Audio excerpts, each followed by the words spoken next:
오늘 하나님 주시는 말씀 보도록 하겠습니다. 오늘 하나님 주시는 말씀은 룻기 3장 1절에서 11절까지의 말씀입니다. 룻기 3장 1절에서 11절 말씀 제가 봉독하겠습니다. 룻의 시어머니 나오미가 그에게 이르되 내 딸아 내가 너를 위하여 안식할 곳을 구하여 너를 복되게 하여야 하지 않겠느냐? 내가 함께 하던 하녀들을 둔 보아스는 우리의 친족이 아니냐? 보라 그가 오늘 밤에 타작마당에서 보리를 까불리라. 그런즉 너는 목욕하고 기름을 바르고 의복을 입고 타작마당에 내려가서 그 사람이 먹고 마시기를 다하기까지는 그에게 보이지 말고 그가 누울 때에 너는 그가 눕는 곳을 알았다가 들어가서 그의 발치 이불을 들고 거기 누우라. 그가 내 할 일을 내게 알게 하리라 하니 룻이 시어머니에게 이르되 어머니의 말씀대로 내가 다 행하리이다 하니라. 그가 타작마당으로 내려가서 시어머니의 명령대로 다 하니라. 보아스가 먹고 마시고 마음이 즐거워 가서 곡식단 더미의 끝에 눕는지라. 룻이 가만히 가서 그의 발치 이불을 들고 거기 누웠더라. 밤중에 그가 놀라 몸을 돌이켜 본즉 한 여인이 자기 발치에 누워 있는지라. 이르되 내가 누구냐 하니 대답하되 나는 당신의 여종 룻이오니 당신의 옷자락을 펴 당신의 여종을 덮으소서. 이는 당신이 기업을 물을 자가 됨이니이다 하니 그가 이르되 내 딸아 여호와께서 내게 복 주시기를 원하노라. 내가 가난하건 부하건 젊은 자를 따르지 아니하였으니 내가 베푼 인애가 처음보다 나중이 더하도다. 그리고 이제 내 딸아 두려워하지 말라. 내가 내 말대로 내게 다 행하리라. 내가 현숙한 여자인 줄을 나의 성읍 백성이 다 아느니라. 아멘. 하나님의 말씀입니다. 네, 오늘 예배에는 특별한 순서가 있는데요. 저랑 같이 선한목자교에서 동역하셨던 민동진 전도사님이라고 전도사님이 계세요. 지금은 남해의 고현교회라고 아주 시골교회입니다. 거기에서 단독 목회에 담임 전도사로 목회하고 계신데요. 서울에 이렇게 강의가 있어서 오셨다가 꼭 저희 교회 와서 저녁에 예배를 드리고 가고 싶다고 그렇게 얘기를 하셔가지고 제가 설교할래 특송할래 그렇게 물어봤는데 저는 참 설교를 했으면 제가 오늘 하루 참 평안하게 주님 안에서 안식 가운데 있었을 텐데 특송을 하겠다고 해서 그렇게 하시자 제가 이렇게 했습니다. 오늘 특별히 먼 곳에서 우리가 우리 전에 한번 주보에 우리가 돕고 섬기는 교회들이 있는데 그 중에 남해 고현교회도 있거든요. 오셨는데 여러분 우리가 찬양의 은혜도 받으시고 또 이 전도사님을 우리가 섬기고 있었구나 또 이제 또 아시게 되는 시간이 되면 좋겠습니다. 우리 전도사님 나오실 때 크게 박수 해주시죠. 네, 안녕하세요. 남해 고현교회에서 사역하고 있는 민동진 전도사라고 합니다. 반갑습니다. 네, 특송을 선택했습니다. 네, 저희 강남 선한목자 교회에서 매달마다 사랑으로 저희 교회를 섬겨주셔서 저희 고현교회가 남해에서 이렇게 사역을 할 수 있게 되었습니다. 진작 와서 감사 인사를 드렸어야 되는데 너무 늦게 인사드린 것 같아요. 네, 다시 한번 감사합니다. 저희가 저희 교회의 마을을 보면은 대부분 90대 할머니 분들이 많으세요. 거의 대부분이 90대이십니다. 제 성도님도 97세 할머니신데 우리 할머니 분들을 이렇게 뵈면은 저분들을 하나님께 꼭 인도해야 되겠다라는 마음이 들고 또 한편으로는 나 장가 어떻게 하냐 큰일 났다. 이거 할머니 분들 뵐 때마다 그런 생각이 들더라고요. 그런데 처음 남해 갈 때 성도 할머니 한 분 계시다는 이야기를 듣고 두려움이 좀 있었습니다. 내가 먹고 사는 건 어떻게 해야 되지? 장가는 또 어떻게 해야 되지? 어떻게 하면 좋을까? 그러한 마음으로 내려갔는데요. 진짜 두려워해야 될 것은 상황과 환경이 아니라 그 신실하신 하나님을 믿지 못하는 믿음이 정말 두려워해야 될 것이구나 라고 이렇게 깨닫는 시간이 되었습니다. 이 시간 함께 찬양을 나눌 텐데 혹시 이 자리에 가정의 문제로 인해서 아니면 육신의 어려움이나 자녀의 문제나 혹은 사업의 문제로 인해서 어려운 분들이 있다면 함께 나누는 찬양을 통해 하나님께서 주시는 위로와 힘을 얻기를 주님의 이름으로 축복합니다.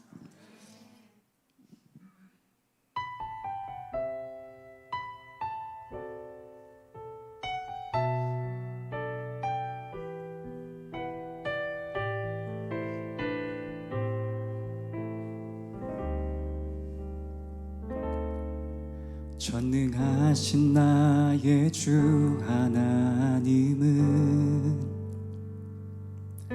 능치 못하실 일 전혀 없네. 모든 간구도 우리의 모든 생각도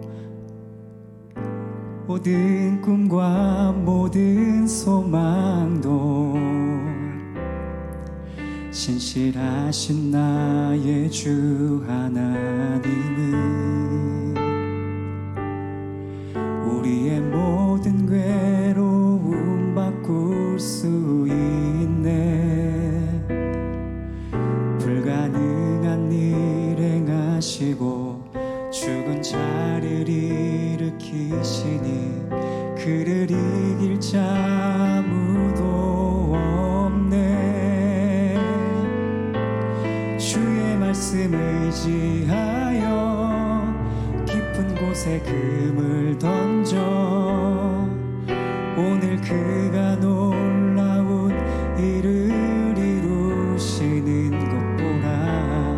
주의 말씀 의지하여 깊은 곳에 금을 던져 믿는 자에게 능치 못함 없네. 우리 함께 찬양할까요? 전능하신 나의 주 하나님은 능치 못하실 일 전혀 없네. 우리의 모든 간구도 우리의 모든 생각도 우리의 모든 꿈과 모든 소망도 신실하신 나의 주 하나님은 우리의 모든 괴로움 바꿀 수 있네. 불가능한 일 행하시고 죽은 자를 일으키시니 그를 이길 자 아무도 없네. 아멘. 주의 말씀 의지하여 깊은 곳에 금을 던져 오늘 그가 놀라운 일을 이루시는 것 보라. 주의 말씀 의지하여 깊은 곳에 금을 던져 믿는 자에게 능치 못함 없네. 주의 말씀 의지하여 주의 말씀 의지하여 깊은 곳에 금을 던져 오늘 그가 놀라운 일을 이루시는 것 보라. 주의 말씀 의지하여 깊은 곳에 금을 던져 믿는 자에게 능치 못함 없네. 믿는 자에게 능치 못함 없네. 믿는 자에게 능치 못함 없네.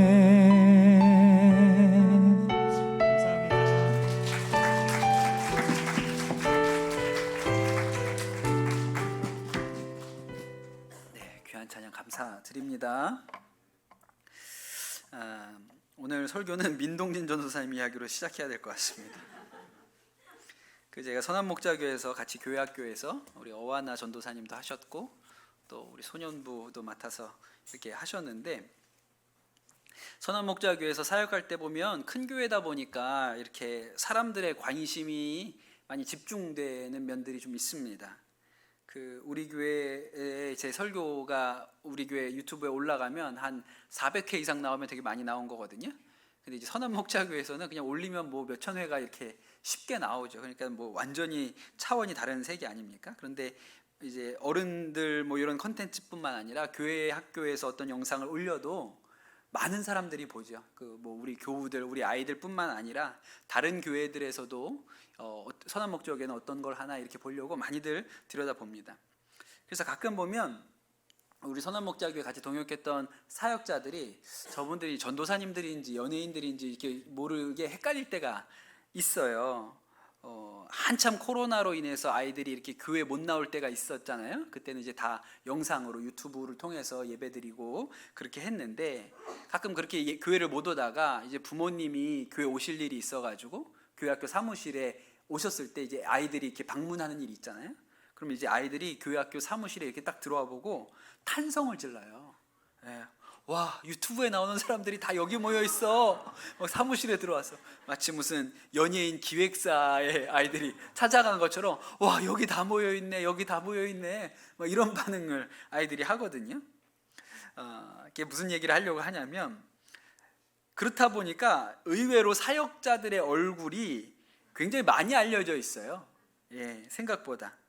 그래서 가끔 교회로 지인들을 통해서 혹은 이렇게 연락이 오는 일들이 있습니다. 누구누구 전도사님을 봤는데 좀 연락처를 알 수 있냐? 소개를 받을 수 있냐?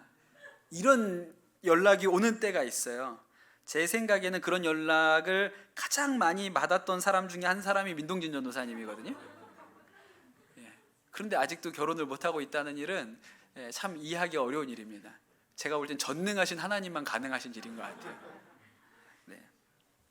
제 기억으로는 민동진 전도사님이 소년부에서 이제 마지막으로 설교를 하시고 이제 남해에 이제 부임을 하시게 되셔서 거기에서 이제 마지막으로 설교를 하시고 내려갈 때였습니다. 그때 아마 설교 때 이제 제가 이제 여기에서 사역을 마치고 남해의 고현교회라는 이제 시골 교회로 내려가게 됩니다. 그렇게 설교 중에 이야기를 하셨던 것 같아요. 그랬더니 그때 같이 동역했던 우리 교회 여자 전도사님께 연락을 했어요. 누가 연락이 왔어요? 뭐 십수년째 한 번도 연락을 해본 적이 없는 옛날에 알고 지냈던 지인인데 연락이 온 거예요. 근데 그렇게 십수년 만에 연락이 와서 하는 얘기가 민동진 전도사님이라는 분이 있다고 얘기를 들었는데 혹시 나를 연결을 해줄 수가 있냐, 소개를 해줄 수가 있냐 이렇게 연락이 왔다는 거예요. 설교를 들었는데 남해에 있는 작은 교회로 내려가신다는 얘기를 들었는데 너무 감동이 됐다. 내가 같이 내려갈 마음도 있는데 이건 좀 과장이고 이건 조금 과장. 하여튼 그런 내용이었을 거예요. 아마도 그런 내용, 맥락은 그런 게 아니었을까. 근데 뭐 하여튼 그런 이야기로 연락이 온 거예요. 이제 그 얘기를 뭐 이렇게 저도 전에 들게 되는 것이죠. 그래서 어떻게 됐는지는 제가 얘기하지 않겠습니다. 여기서 그리고 나서 무슨 일이 있었는지는 제가 얘기하지 않겠습니다. 뭐 그건 프라이버시니까요. 근데 한번 생각을 해보세요. 저는 이제 그분이 누군지는 모르지만 대단한 결심 아닙니까? 그 여자분이 그냥 온라인에서 유튜브에서 예배 설교하시는 전도사님 모습만 보고 아는 사람 정말 오래전에 만났던 지인한테 연락을 해가지고 내가 좀 이렇게 소개를 받을 수 있겠냐라고 물어보는 일이 대단한 거 아니에요? 그렇죠? 완전히 모험이잖아요. 그러고 나서 만약에 뭐 잘 되면 너무 좋은 일이긴 하지만 거절당하거나 그런 이면 얼마나 창피합니까? 이게 얘기도 못하고. 그러니까 제 생각에는 그분이 꾼이 아니라면, 그분이 아주 하여튼 사역자가 바뀔 때마다 전화하는 이런 분이 아니시라면 그렇게 혼기에 찬 자매님이 그런 행동을 하는 일이 쉽지가 않은 일일 거라는 거죠. 정말 눈에 콩깍지가 씌어서 보이는 게 없어야 이제 그런 일도 하지 않겠습니까? 그런데 여러분, 내가 정말 눈에 뭔가 씌어야 너무너무 좋아서 안 하면 못 살겠다, 뭐 이런 마음쯤 되어야 아마 그런 일을 할 것 같아요. 그런데 여러분, 그런 일을 내가 좋아하는 게 아닌데 누가 시켜서 누군가에게 구애를 하거나 청혼하는 일이 가능할까요? 내가 좋은 게 아니고 시켜서 가서 그 남자한테 네가 청혼을 좀 해봐, 좋아한다고 네가 먼저 고백을 해봐, 결혼해달라고 네가 먼저 얘기를 해봐, 이렇게 한다고 가서, 그것도 여자가 그런 일을 하는 게 가능할까요? 저는 불가능하다고 싶거든요. 그런데 여러분, 룻이 그걸 하는 거예요. 오늘 말씀을 읽어보면 룻이 그 일을 하죠. 그게 놀랍습니다. 저는 이 일이, 룻이 어머니를 위해서 이삭 줍는 일을 합니다. 그리고 우연히도 그 밭이 우연이 아니죠. 하나님의 놀라운 섭리로 그 나오미의 친족이었던 보아스, 기업물을 그 권리를 가지고 있었던 보아스의 밭에 가서 일을 해요. 보아스도 이제 나오미의 사정을 이미 잘 알고 있었고, 또 며느리인 룻이라는 여인이 아주 귀한 마음을 가지고 시어머니를 모시고 있다, 그런 이야기도 다 알고 있었습니다. 그래서 룻에게 은혜를 많이 베풀죠. 곡식도 많이 줍게 하고 뭐 식사도 주고 뭐 그렇게 했습니다. 우리가 지난주에 봤던 그 말씀의 마지막 2장의 마지막 절을 보면 이 룻이 보아스의 밭에서 보리 거둘 때부터 밀을 거둘 때까지 이렇게 그 일을 했다, 그렇게 나오거든요. 그 보리 거둘 때랑 밀을 거둘 때가 한 2달 정도 시간이 있답니다. 2달 정도의 간격이 있는 거예요. 그러니까 이제 그 밭에 가서 룻이 한 2달 정도를 일을 한 것이죠. 그리고 나서 이제 3장으로 넘어오면 3장에는 이제 추수가 다 끝나서 타작마당이 벌어지는 거예요. 이제 거둔 곡식을 이제 알곡을 털어내 가지고, 그래서 모아야 되지 않습니까? 그래서 그 알곡을 털어내는 타작을 하는 그 타작마당 이야기가 나와요. 근데 이때쯤 돼서 나오미가 아주 적극적으로 룻에게 제안을 합니다. 1절에 보면 룻의 시어머니 나오미가 그에게 이르되 내 딸아, 내가 너를 위하여 안식할 곳을 구하여 너를 복되게 하여야 하지 않겠느냐, 그렇게 이야기를 해요. 자신을 위해서 그 모압이라는 고향 친정을 버리고 베들레헴으로 올라온 이 룻에게 또 이제 2달 동안이나 얼마나 열심히 그 밭에 나가서 그 이삭을 주스면서 시어머니를 섬겼습니까? 그러니 이제 이 어머니도, 시어머니도 내가 언제 이렇게 바다만 먹을 수가 있겠나, 내가 어떻게 이렇게 며느리의 일을 고생만 시킬 수가 있겠나, 이런 생각이 들었겠죠. 그래서 이 나오미도 내가 며느리를 위해서 뭔가를 해야겠다, 이렇게 생각이 들었습니다. 여러분, 이 나오미라면 가장 좋은 것, 내가 줄 수 있는 가장 좋은 것으로 이 며느리에게 해주고 싶지 않았겠어요? 그래가지고 이제 어머니가 이야기를 하죠. 그런데 이 나오미의 입에서 나온 이야기는 좀 당혹스러운 거예요. 2절에 이렇게 얘기하죠. 내가 함께하던 하녀들을 둔 보아스는 우리의 친족이 아니냐, 보라 그가 오늘 밤에 타작마당에서 보리를 까불리라, 그렇게 얘기해요. 그 곡식을 탈곡하는 일, 저도 뭐 농촌 출신, 제가 지방 출신이긴 하지만 농촌 출신은 아닙니다. 농사는 지어본 적이 없어요. 근데 그 곡식을 이렇게 탈곡을 해야 되잖아요. 이렇게 벼를 추수를 해도 요 벽씨를 이거 떨어내야 되지 않습니까? 그러니까 실내에서 하는 일이 아니에요. 밖에서 마당에다가 이렇게 동그랗게 원을 그어놓고 이게 돌을 좀 쌓아놓고 그렇게 타작마당을 한다고 하더라고요. 그런데 이 일을 낮에 하지 않는다 그래요. 왜냐하면 너무 더우니까. 이스라엘이 이제 이때만 되면 양력으로 치면 뭐 한 5월, 6월 이렇게 되니까 너무 덥기 때문에 낮에 잘 하지 않습니다. 그래서 해가 질 때쯤 하는데, 또 한 가지 이유는 바람이 그때 불기 때문이라 그래요. 한낮에 땡볕이 내리 쬐을 때는 바람이 없습니다. 근데 이 타작을 하려면 겨가 날아가야 되니까 그 바람이 있어야 타작하기가 좋아서 저녁 때가 이제 날이 해가 떨어지고 날이 선선해지면 이제 바람이 불기 시작하지요. 그래가지고 저녁 때가 되어서 탈곡을 한다는 거예요. 그래서 이 타작이 있을 때는 이게 금방 끝나는 일이 아니니까 저녁 때부터 타작을 해서 하여튼 하는 데까지 하고 다 그 타작마당에 일꾼들이 다 거기에서 자고 뭐 그런 식으로 이 타작하는 일을 했다고 해요. 그러니까 오늘도 밤에 보아스가 타작을 하고 나서 이제 뭐 더 이상 너무 깜깜해서 할 수 없게 되거나 지쳐서 할 수 없게 되면 이제 그 일꾼들하고 그 마당에 누워가지고 그냥 뭐 이불 하나, 돗자리 하나 깔아놓고 거기서 자는 거죠. 그런데 나오미가 뭐라 그랬냐면 그 보아스가 밖에서 잘 때 룻이 그때 나서라는 거예요. 좀 이상한 시어머니죠. 3절과 4절에 뭐라고 얘기하냐면 그런즉 너는 목욕을 하고 기름을 바르고 의복을 입고 타작마당에 내려가서 그 사람이 먹고 마시기를 다하기까지는 그에게 보이지 말고 그가 누울 때 너는 그가 눕는 곳을 알았다가 들어가서 그의 발치 이불을 들고 거기에 누우라. 보아스가 이제 잘 때가 되어서 이제 잠이 들면 슬쩍 가서 보아스의 이불을 들추고 그의 발치에 누우라는 거예요. 이걸 누가 할 수 있습니까? 그러니까 그렇지 않습니까?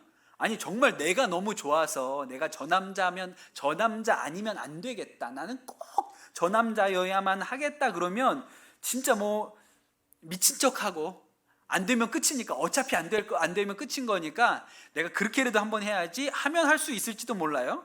그런데 시어머니가 그걸 시킨다고 그거를 목욕하고 기름 바르고 새 옷 입고 가가지고 이렇게 숨어가지고 잠드나 안 드나 지켜봤다가 딱 잠들면 거기 가서 이불 들쳐가지고 쑥 들어간다고요? 제가 볼 때는 그 아무나 할 수 있는 일이 아니에요. 여러분 보아스가 좋게 봤지 않습니까? 룻을 좋게 봤잖아요. 그거 한순간에 다 까먹을 수 있는 거 아니에요? 이거 잘못하면 그 좋게 봤던 거 한순간에 다 까먹을 수 있는 거예요. 너무 위험 부담이 크지요. 나오미가 룻한테 이 얘기를 했을 때 룻 입장에서는 어머님 그건 제가 못하겠어요. 어머님 제가 이삭은 얼마든지 주워올 테니까 그런 건 저한테 시키지 마세요. 어머님 무슨 말도 안 되는 먹은 거 뱉으세요. 이게 뭐예요 도대체. 이래도 제가 볼 때는 뭐 괜찮을 것 같아요. 왜냐하면 롯이 이유가 많죠. 안 된다는 이유. 첫째, 룻에게 보아스가 고마운 사람이기는 합니다. 그러나 보아스는 나이가 많은 사람이에요. 보아스의 연배는 나오미랑 비슷하겠죠. 나오미가 뭐라고 얘기하냐면 그 사람은 우리 남편이 산 사람에게나 죽은 사람에게나 은혜를 베풀었던 자다 이렇게 얘기하거든요. 그 이야기는 우리 남편이 살아있을 때도 은혜를 베풀었다 이런 얘기잖아요. 그러니까 자신이나 남편이나 연배가 비슷한 거예요. 보아스는. 그러니까 룻 입장에서 어머니가 나를 위해서 이렇게 마음 쓰시는 건 고맙지만 그 나이 많은 남자랑 어머님 제가 그래야 됩니까? 이렇게 얘기할 수 있죠. 두 번째로 룻은 모압에서 올라온 과부거든요. 그러니까 이 이스라엘 사람들이 볼 때는 천한 신분이에요. 누가 받아주기에 흡족한 상대가 되지 않습니다. 그렇잖아요. 급이 맞아야죠. 그러니까 유력한 보아스에 대해서는 유력한 사람이라 그랬잖아요. 그러니까 이 유력한 남자에게 접근하는 것 자체가 굉장한 오해의 소지가 있어요. 어떤 거예요? 남자 하나 잘 잡아서 팔자 고치려고 하는 여자인 거죠. 저기 어디예요? 그 모압에서 올라와 가지고 다 그 부자 재산 있는 남자 하나 나이도 많아요. 조건이 딱딱 맞잖아요.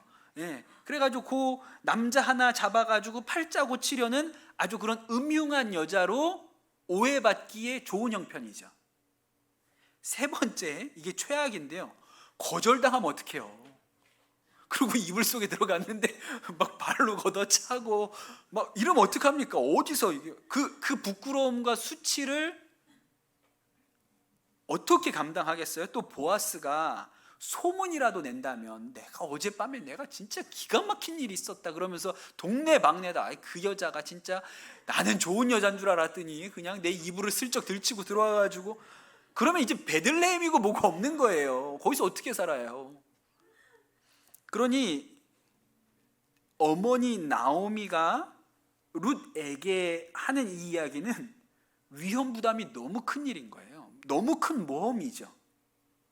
그러니 룻이 이 일을 하겠다고 받기가 너무 어려운 일이에요. 근데 오늘 말씀은 놀랍죠. 룻의 반응이 놀라운 거예요. 뭐라고 합니까? 5절과 6절에 룻이 시어머니에게 이르되 어머니의 말씀대로 내가 다 행하리이다 하니라. 그가 타작마당에 내려가서 시어머니의 명령대로 다 하니라. 이게 너무 놀라운 일인 거예요. 대단한 일 아닙니까? 여러분, 룻이 지금까지 한 일을 한번 보세요. 룻은 시어머니의 말씀은 한결같이 받들었어요. 그렇죠? 나오미가 무슨 얘기를 하면요, 룻은 무조건 오케이예요. 어머니가 얘기하는데 어머님 제 생각은 이렇게 하는 일이 없어요. 어머니가 말씀하시면 예 어머니, 이게 룻의 태도였죠. 그래서 나오미가 허락을 해주니까 이제 누군가의 밭에 가서 이삭을 주었던 것이고, 또 나오미가 다른 밭에 가지 말고 꼭 그 밭에, 그 보아스의 밭에 붙어 있으라고 하니까 또 그 말대로 머물러 있습니다. 지금까지 나오미가 시켰던 일들은요, 몸이 힘들긴 하지만 못할 일은 하나도 없는 거예요. 그리고 몸이 힘든 만큼 나도 얻는 게 있으니까 좋은 일이죠. 그냥 나가서 이삭 줍는 일이 쉽지는 않아도 나한테 열심히 줬으면 떨어지는 게 있으니까요. 그러니까 몸이 고단하기는 해도 손해날 건 없는 일이었어요. 그런데 이번 일은 다르죠. 이번에 나오미가 이야기한 것은 위험 부담이 있는 거예요. 모험이에요. 결과를 알 수가 없죠. 그러니 수모를 당하거나 수치를 당하거나 할 각오를 해야 돼요. 그러니 어려운 순종이죠. 어려운 각오를 해야 되는 거예요. 그런데 여러분, 룻이 그 일에 순종했어요. 어머니가 하신 그 일에 순종했어요. 여러분, 룻이 이 시어머니 말씀에, 나오미의 이야기에 불순종한 게 딱 하나 있습니다. 뭘까요? 남편이 죽고 나서 친정으로 돌아가라 그랬는데 그건 불순종했어요. 그거 하나는 어겼어요. 그리고 어머니를 따라 올라왔죠. 그 후로는 다 순종인 거예요. 그러니까 룻의 마음은 어머니가 말씀하시면 한다예요. 그냥 시어머니가 말씀하시면 무조건 한다. 여러분, 시어머니가 말씀하시면 무조건 하실 수 있으세요? 근데 룻에게서는 그런 결심이 서 있는 거예요. 그래서 어머니 말씀대로 목욕하고 기름 바르고 좋은 옷으로 입고 거기 어디 가서 숨어 있는 거예요. 저는 이거 너무 웃기다고 생각해요. 그 좋은 옷으로 입고 기름 바르고 잘 해가지고 어디 가서 보아스가 안 들키려고 어디 이렇게 숨어가지고 보아스 잠들 때까지 이렇게 어디서 지켜보고 있다고 생각을 해보세요. 그러면서 얼마나 많이 생각이 들어요. 진짜 그걸 해야 되나? 어떡하지? 이런 생각이 들지 않았겠어요? 그런데 순종을 하죠. 4절에 이렇게 얘기를 합니다. 그가 누울 때에 너는 그가 눕는 곳을 알았다가 들어가서 그의 발치 이불을 들고 거기에 누우라. 그가 내 할 일을 내게 알게 하리라. 네가 순종해서 그의 이불로 들어가고 나서 그 다음은 그가 알게 할 것이니까 그 다음부터는 인도하는 대로 하라.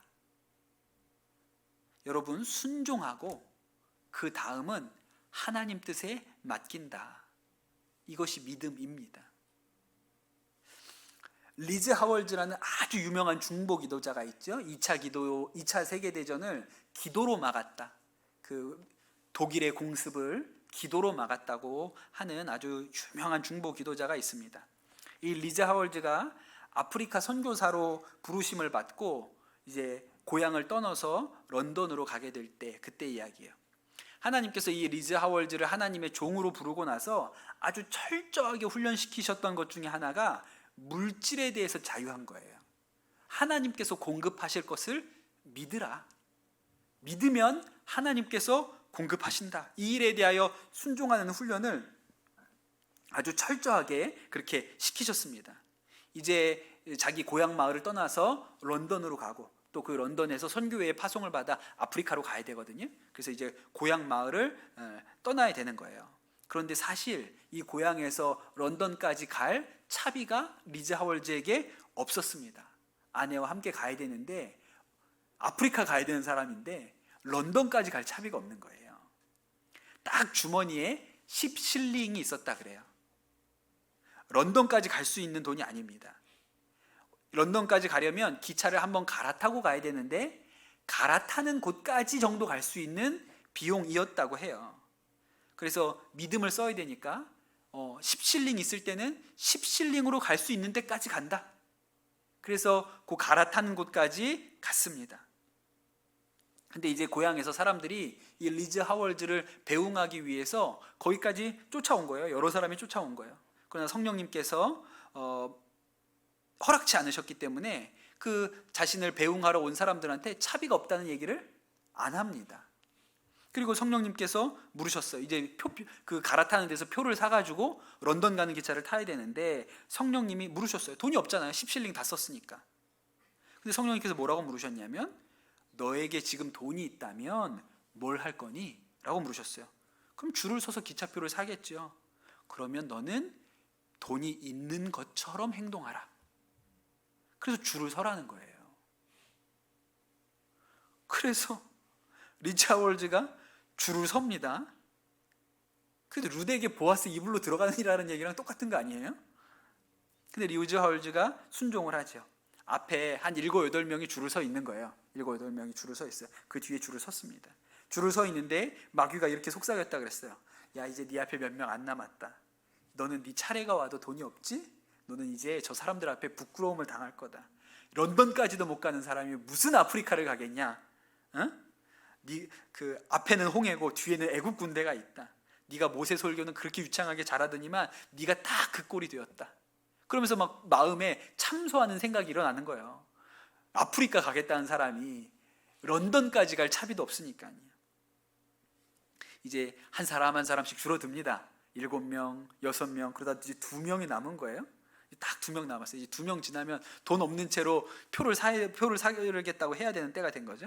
딱 2명 남았는데 그때 배웅하러 나온 그 사람들 무리 중에 한 사람이 딱 튀어나오더니 죄송합니다. 제가 가시는 것까지 보고 가려고 그랬는데 가게를 이제 10시간이 되어서 지금 가봐야 됩니다. 죄송해요. 가는 거 못 보고 이렇게 가서 너무 죄송합니다. 그러더니 30실링을 이렇게 여비로 쓰세요. 그러고 주었다는 거예요. 근데 런던까지의 교통비가 딱 30실링이었어요. 너무 놀라운 거예요. 너무 영광스러운 일이죠. 그래서 이렇게 썼습니다. 그 순간을 얼마나 영광스러운 일인가. 하지만 그것은 앞으로 주님께서 아프리카에서 하실 일에 대한 맛보기에 지나지 않았다. 표를 사고 나자 우리를 전송하러 나온 사람들이 그제서야 우리에게 선물을 주기 시작했다. 주님께서는 우리가 시험을 통과할 때까지 그들을 막고 계셨던 것이다.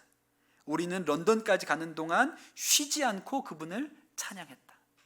그렇게 고책이 써 있어요. 그럼 여러분, 하나님이 무엇을 통해서 역사하십니까? 순종을 통해서 일하시죠. 순종 위에 하나님이 역사하세요. 여러분, 이제 이 룻에게 무슨 일이 일어나는지 봅시다. 룻이 시어머니 나오미가 한 얘기대로 순종하겠습니다. 어머니 말씀대로 제가 다 하겠습니다. 그런데 무슨 일이 일어날까요? 나오미의 말대로 이제 보아스가 이렇게 지켜봤더니 타작마당에서 잠이 들었습니다. 룻이 몰래 거길 들어가서 이 보아스의 이불을 들치고 그 발치에 누웠어요. 보아스다가 자다가 깨어서 보니까 한 여인이 자신의 발 아래 자고 있는 거예요. 누구냐? 너 누구냐? 그랬겠죠. 룻이 대답을 합니다. 당신의 여종 룻이오니 당신의 옷자락을 펴 당신의 여종을 덮으소서. 이는 당신이 기업 물을 자가 됨이니이다. 이렇게 이야기해요. 여러분, 기가 막힌 청혼 아닙니까? 예. 당신이 우리의 기업 물을 자인데 나를 위해서 그 의무를 져 주십시오. 이렇게 이야기한 것이죠. 근데 여러분, 그 표현을 뭐라 그래요? 당신의 옷자락을 펴 당신의 여종을 덮으소서. 이렇게 얘기했어요. 너무 멋있지 않습니까? 네, 그렇게 얘기를 했어요. 그리고 여러분, 이렇게 그 얘기를 듣고 잠결에 낀 보아스는 굉장히 어안이 벙벙할 거 아닙니까? 이 여자는 누구고 이건 또 무슨 얘기지? 막 어안이 벙벙하여. 그러니까 이제 제 생각에는 답이 딱 떨어지지 않았겠죠. 이걸 뭐라고 얘기해야 되지? 막 우물쭈물하지 않았겠어요? 얼마나 떨리는 순간이에요. 보아스의 입에서 승낙이 나올 수도 있지만 거절이 나올 수도 있는 순간 아닙니까? 얼마나 긴장되겠어요? 이 무슨 이상한 여자가 다 있어? 이럴 수도 있는 거니까요. 근데 보아스가 뭐라고 대답을 했냐면 10절에 보니까 그가 이르되 내 딸아 여호와께서 내게 복 주시기를 원하노라. 내가 가난하건 부하건 젊은 자를 따르지 아니하였으니 내가 베푼 인애가 처음보다 나중이 더하도다. 그렇게 이야기를 합니다. 도리어 이 보아스가 룻의 태도를 칭찬한 거예요. 룻이 이 나오미 이 시어머니를 섬기겠다고 베들레헴에 와서 매일처럼 보아스의 집에서 이삭을 주었지 않습니까? 그때도 이 보아스가 칭찬했어요. 참 귀하다. 네가 이렇게 시어머니를 섬긴다니 참 너무 복되다. 그렇게 칭찬을 했거든요. 그런데 그때보다 지금 나에게 청혼하기 위해서 네가 이 위험을 무릅쓰고 이불에 들어온 이 용기가 더 귀하다. 이렇게 얘기한 거예요. 그러니 룻의 이 도발적인 행동에 대해서 보아스가 전혀 문제 삼지 않았습니다. 도리어 너가 나에게 인애를 베풀었다. 이렇게 얘기하거든요. 그리고 이 룻에 대하여 너는 현숙한 여인이다. 그렇게 얘기합니다. 11절에 보면 내가 현숙한 여자인 줄을 나의 성읍 백성이 다 아느니라. 네가 딴 마음이 있어서 이렇게 행동하는 게 아니라는 것을 나도 알고 우리 동네 사람들은 다 안다. 이렇게 얘기를 한 거예요. 그러니까 너무 은혜로운 상황이죠. 결말이에요. 이 모든 일의 바탕에 무엇이 있냐면 룻이 시어머니 말씀에 100% 순종하겠다. 어머님의 말씀하시면 나는 무엇이든지 하겠다. 이런 결단이 있었던 것이죠. 5절에 룻이 이야기하는 것처럼 시어머니에게 이르되 어머님의 말씀대로 내가 다 행하리이다. 이 순종의 결심 위에 이 은혜의 복이 있는 거예요. 저는 오늘 이 말씀을 읽으면서 생각나는 순종의 사람이 한 사람 더 있는데 마리아입니다. 여러분 그 예수님을 낳은 이 마리아 이야기예요. 그 룻기가 아주 짧은 성경인데도 불구하고 성경에서 아주 중요한 역할을 차지하는 이유는 룻과 보아스가 결혼을 해서 오벳을 낳고 오벳은 이새를 낳고 이새는 다윗을 낳기 때문이잖아요. 그리고 이 이야기가 왜 그렇게 중요하냐면 다윗 왕이 등장하기 때문이기도 하지만 예수님의 족보에 이 족보가 그대로 들어가 있잖아요. 거기도 룻이 보아스와 결혼하여 오벳을 낳고 이렇게 나오거든요. 그런데 여러분 그 예수님의 족보 마태복음 1장에 나오는 예수님의 족보의 맨 마지막에 누가 나옵니까? 마리아가 나와요. 마리아에게서 그리스도라 하는 예수가 나셨더라. 그렇게 하는 거예요. 그러니까 이 룻기가 나중에 마리아까지 이어지는 예수님이 오시는 이야기 외에 연장선상에 있는 이야기거든요. 그런데 여러분 마리아가 어떻게 합니까? 마리아가 어떻게 성령으로 예수님을 잉태하죠? 순종으로. 결혼을 앞둔 처녀였는데 10대 소녀였죠. 마리아가. 그런데 천사 가브리엘이 나타나서 마리아한테 보라 내가 잉태하여 아들을 낳으리니 이름을 예수라 하라. 그렇게 얘기를 하거든요. 아주 유명한 말씀이죠. 그러나 너무 당혹스러운 얘기잖아요. 내가 아직 10대 후반의 소녀고 결혼할 남자가 있고 아직 결혼 전인데 내가 무슨 애를 낳아요. 그러면 무슨 나중에 시집을 가겠어요? 뭘 하겠어요? 결혼이고 뭐가 앞으로 인생이 다 엉망이 되는 일이 아닙니까? 그럼 마리아도 이게 이해가 안 되는 거예요. 그래서 내가 남자를 알지 못하는데 어떻게 그런 일이 나에게 일어날 수 있습니까? 그렇게 천사한테 반문을 하죠. 그냥 이 말은 이런 거잖아요. 저는 그냥 평범하게 한 남자랑 결혼해서 애 낳고 그냥 그렇게 오순도순 살고 싶어요. 저는 무슨 하나님의 아들이니 뭐 성령으로 잉태니 이런 건 잘 몰라요. 이런 얘기를 하고 싶은 거죠. 그런데 그 대답을 듣고 천사가 눈치도 없이 뭐라고 얘기하냐면 어떻게 그런 일이 있을 수 있냐고 물어보니까 하나님이 말씀하시면 능치 못함이 없느니라 이러고 있네. 아니 그게 궁금한 게 아니고 그럼 난 어떡하냐고 이렇게 묻고 있는 거잖아요. 그런데 정말 이 일이 너무 당혹스러운 일인데 마리아가 뭐라고 대답했어요? 주의 여종이오니 말씀대로 내게 이루어지이다. 그렇게 대답하잖아요. 10대 후반의 소녀가 그 천사가 준 이야기를 듣고 내가 주님의 여종이니까 그 말씀이 저에게 이루어질 것입니다 라고 그가 순종한 대답. 아까 룻이 시어머니에게 했던 그 대답과 똑 닮아 있지 않습니까?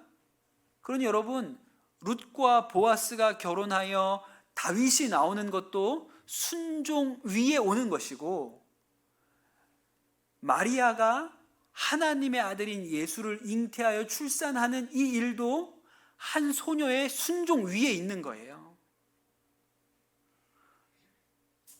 마리아가 이렇게 얘기한 거죠. 주님, 제가 무슨 말씀인지는 잘 모르겠지만 하나님은 저의 주인이시고 저는 주님의 종입니다.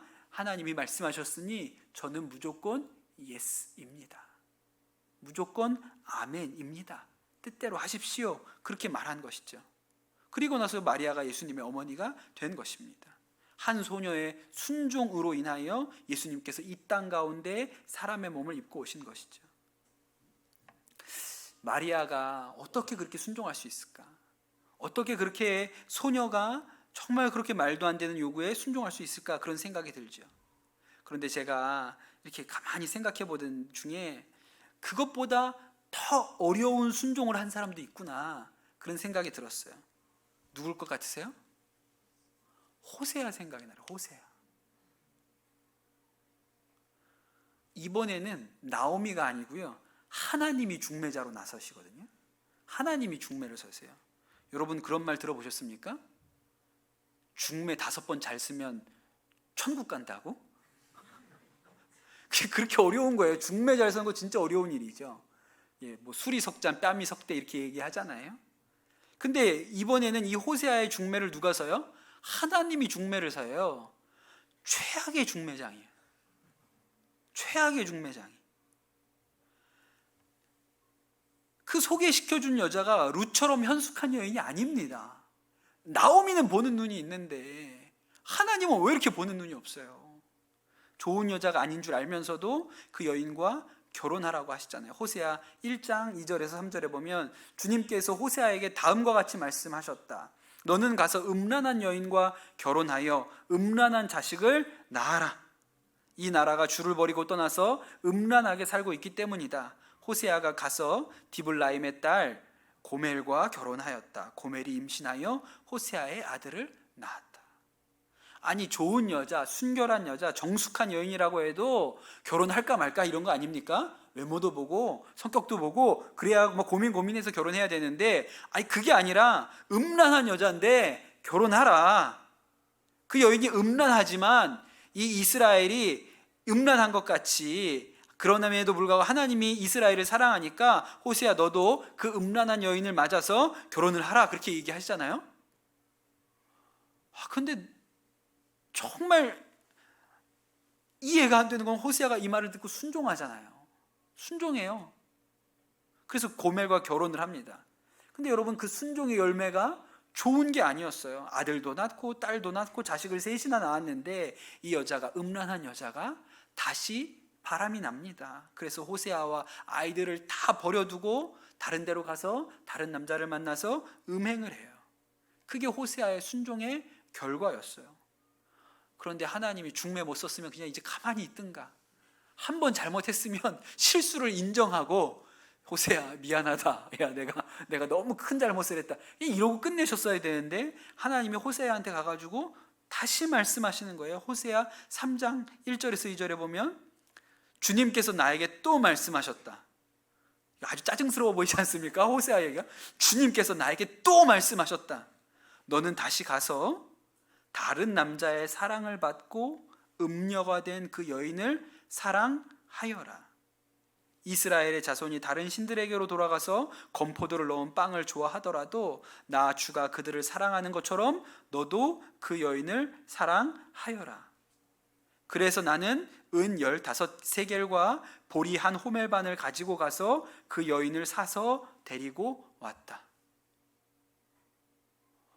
그러니까 하나님이 호세아한테 본인이 중매를 잘못 써서 바람이 나가지고 도망가 있는 그 다른 남자랑 살고 있는 이 아내를 다시 데리고 오라는 거예요. 진짜 미칠 노릇이죠. 이걸 어떻게 순종을 합니까? 처음에는 음행하는 여자랑 결혼을 하라 그러더니 그 말도 안 되는 하나님의 말씀에 순종해서 결혼을 했으면 이 여자를 변화시켜 주셔야 될 거 아니에요. 그런데 무슨 변화가 됩니까? 다른 남자 좋다고 또 도망을 쳐 나갔어요. 그런데 이제는 와서 하나님이 하는 얘기가 그 도망간 여인을 다시 데리고 와라. 아주 기가 찰 노릇인데 뭐 가가지고 막 이렇게 귀를 꼬집어가지고 막 이렇게 끌고 올 수 있죠. 그냥 뭐 그렇게 올 수 있는 거잖아요. 억지로 끌고 올 수 있어요. 그런데 하나님께서 호세아한테 뭐라고 얘기하셨냐면 이렇게 얘기하셨죠. 은 15개와 보리 한 호멜 반을 주고 사오라. 돈을 주고 값을 지불하고 네가 속전을 내고 돈을 내고 사오라는 거예요. 고매를 위해서 대가를 지불하래요. 바람나서 집 나간 부인한테 위자료를 청구해도 시원치 않은 판에 그 여인을 위해서 몸값을 지불하고 그러고 데리고 오라는 거예요. 하나님 너무합니다. 이 요구는 도저히 사람이 할 수 있는 일이 아닙니다.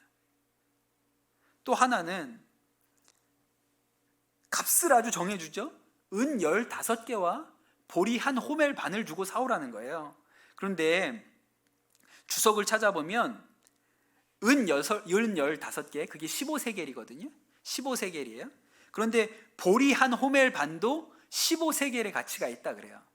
그러면 처음부터 은 30을 주고 사오라 그러면 돼요.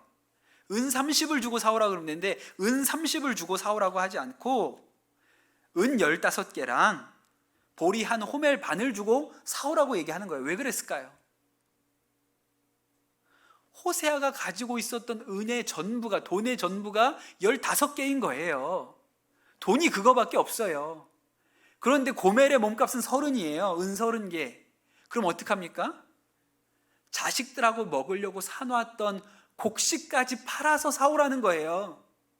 집 나가서 바람난 저 여인을 네 돈 전부와 자식들하고 먹으려고 사놓은 곡식까지 팔아서 저 여인을 건져오라. 그렇게 이야기를 합니다. 그런데 정결한 여인이 아니고 자기를 버리고 도망간 음행한 여인을 위하여 자신의 모든 재산을 다 거기에다가 쏟아 부어 한 여인을 데리고 오라고 하나님이 요구하신 거예요. 근데 여러분, 호세아가 어떻게 합니까? 순종해요. 그걸 돈을 은 15세겔을 하고 집에 사놓았던 보리를 다 자루에 짊어지고 가는 거예요. 그런데 여러분, 그러다가 뭘 깨닫습니까? 하나님의 마음을 깨닫게 된 것이죠. 하나님께서 음행한 이스라엘을 향하여 지불하신 대가가 무엇일까? 하나님의 전부를 치르시고 살려고 하시는구나. 하나님께서 뭘 가지고 이 죄 많은 세상을 구원하시려고 하는가? 멸망시켜도 시원찮은데 자신의 전부를 바치고 싶어 하시는구나. 여러분, 하나님께서 음란한 우리, 끊임없이 하나님을 떠나고 범죄하려는 우리를 위하여 얼마만큼의 대가를 지불하기로 결심하셨습니까? 호세아한테 얘기했던 것처럼 자신의 전부, 하나밖에 없는 외아들 독생자 예수 그리스도의 핏값으로 우리를 사오고 싶어 하시는 것이죠. 호세아가 순종하고 그냥 억지로 터벅터벅 걸어가던 때에 깨달아진 거예요. 하나님도 나를 위해서 전부를 버리셨으니 나도 집 나간 저 여인을 위해서 전부를 버리는 것이 맞는 일이구나. 그렇게 깨달은 것이죠. 여러분, 호세아가 어떻게 이 말도 안 되는 요구에 순종할 수 있었습니까? 하나님의 마음이 그 안에 깨달아졌기 때문이죠. 하나님이 나 같은 음란한 자를 구원하시기 위해서 당신의 전부 독생자를 주셨구나. 그러니 나도 순종해야겠다. 이렇게 생각을 하게 된 것이죠. 여러분, 룻이 어떻게 나오미에게 순종할 수 있었습니까? 나오미를 신뢰했기 때문이죠. 우리 어머님은 하여튼 내가 잘 되기를 바라시지. 내게 가장 좋은 삶을 주기를 원하시지. 그러니까 이 룻 안에 그냥 우리 어머님이 말씀하시면 네 어머니 말씀대로 하겠습니다. 그냥 무조건. 왜? 우리 어머니는 가장 내가 잘 되기를 원하시니까 그냥 나는 어머니가 말씀하시면 네 어머니 해야겠다 이렇게 생각하게 된 것이죠. 여러분, 우리는 어떻게 하면 순종할 수 있습니까? 와, 하나님께서 내 목숨을 속전하시기 위해서, 내 죄를 씻으시기 위해서 하나님의 전부 독생자 예수 그리스도의 핏값을 주고 나를 사셨구나. 그렇게 좋은 분이시구나. 그럼 하나님 말씀이면 들어야지. 그렇게 그 좋은 하나님이 나한테 얘기하시는 거면 들어야지. 그러니까 우리도 순종할 수 있는 것이죠. 여러분, 오늘 이 말씀을 통해서 하나님께서 우리에게 적당한 순종을 요구하시는 게 아니에요. 완전한 순종을 요구하고 계시죠. 100%라고 해야. 여러분, 왜 하나님께서 우리에게 완전한 순종을 요구하실까요? 100%의 순종을 요구하실까요? 여러분, 한번 생각해 보세요. 마음에 결심을 합니다. 내가 이제 우리 아들에게, 우리 딸에게 화내지 말아야겠다. 가급적 화를 내지 말아야겠다. 이렇게 마음에 결심하잖아요. 그럼 그 사람은 어떻게 될까요? 똑같이 계속 화내는 사람이 됩니다. 그렇게 결심해서는 사람이 바뀌지 않아요. 어떻게 결심해야 되죠? 내가 이제 다시는 아이에게 큰 소리 치지 않으리라. 100% 내가 화내지 않으리라 라고 결심하면 조금 바뀌어요. 조금 바뀌어요. 내가 이제 절대로 부부싸움은 하지 않겠다. 이렇게 결심하지 않고 내가 이제 아내와 하여튼 가급적이면 싸우지 말아야지 그러잖아요. 그럼 똑같이 계속 싸워요. 그런데 절대로 100% 내가 성을 간다. 이렇게 결심하잖아요. 그럼 어떻게 돼요? 그럼 조금 덜 싸워요. 조금 덜 싸워요. 그러니 우리가 결심으로라도 하나님 완전히 순종하겠습니다. 100%입니다. 하나님 말씀하시면 하여튼 저는 합니다. 이해 안 돼도 합니다. 라고 결심이라도 하나님한테 드려야 하나님이 우리한테 순종할 수 있는 힘을 조금이라도 주실 거 아닙니까? 그런데 우리가 이때부터 들어보고요. 말씀해 보세요. 그 할 수 있는 거면 하고 안 되는 건 어쩔 수 없죠. 그렇게 하잖아요. 그럼 순종은 어린 반프런치도 없는 거예요. 그러니 여러분, 오늘 이 루시한 것처럼 어머니 말씀하시면 저는 말씀하신 대로 합니다. 마리아가 주의 여종이오니 주의 말씀대로 내게 이루어질 것입니다 라고 해야 하나님께서 우리를 통해서 순종할 수 있는 능력도 믿음도 주시는 것이죠. 여러분, 이 룻의 순종 위에 역사가 왔습니다. 마리아의 순종 위에 예수 그리스도께서 오셨어요. 호세아의 순종 위에 이 땅을 향한 하나님의 마음이 우리에게 보여지게 된 것이죠. 바라기는 우리 강남 선한목자교회 모든 성도님들 그 순종의 자리 가운데 100% 결심 100%입니다. 그 결단을 올려드리는 은혜가 여러분에게 있게 되기를 축복합니다. 오늘 우리가 하나님께서 우리의 마음을 보신다 그랬잖아요. 여러분, 오늘 이 밤에 여러분의 마음을 주님께 올려드리는 은혜가 여러분에게 임하시게 되기를 축복합니다. 우리 같이 함께 찬양하고 기도하도록 하겠습니다. 주님 말씀하시면 함께 찬양하겠습니다.